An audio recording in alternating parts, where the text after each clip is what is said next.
Welcome to Iconic Series, The Rise of Japan's Automotive Empire. Episode 4, Nissan's Fall and Rebirth. The empire that collapsed and rose again. They were drowning in corruption.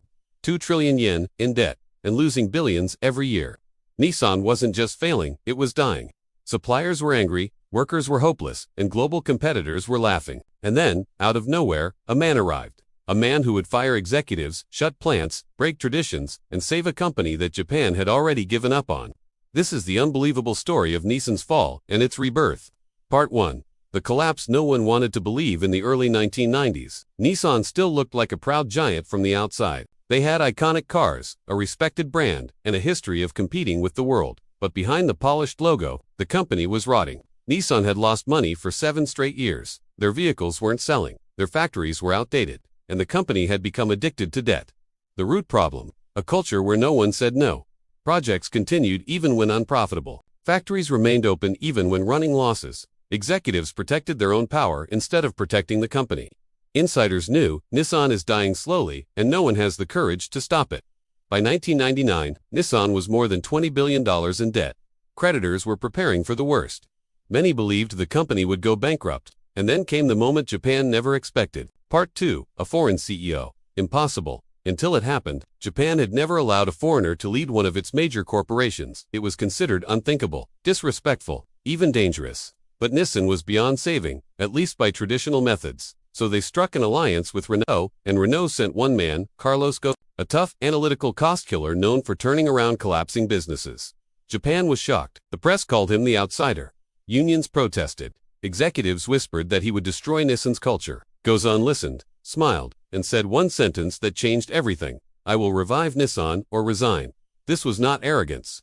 It was a declaration of war against failure. Part 3, the Nissan Revival Plan. Brutal, radical, and necessary. In 1999, Carlos Ghosn revealed the Nissan Revival Plan, and it shook Japan.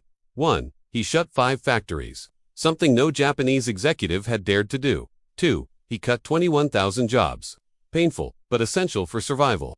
3. He eliminated the old Keiretsu system, ending cozy supplier relationships that were draining Nissan's finances. 4. He forced accountability. Every department had numbers to hit. Every failure had consequences. 5. He focused on bold cars.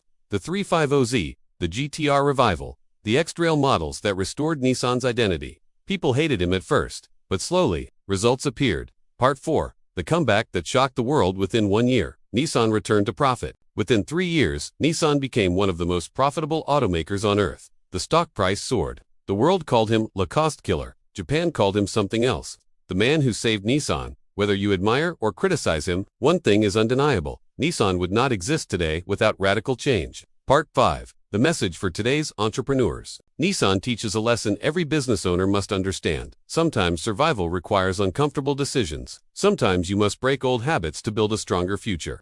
And sometimes, the person who saves the business is the one everyone doubted. Your success won't come from comfort, it comes from courage.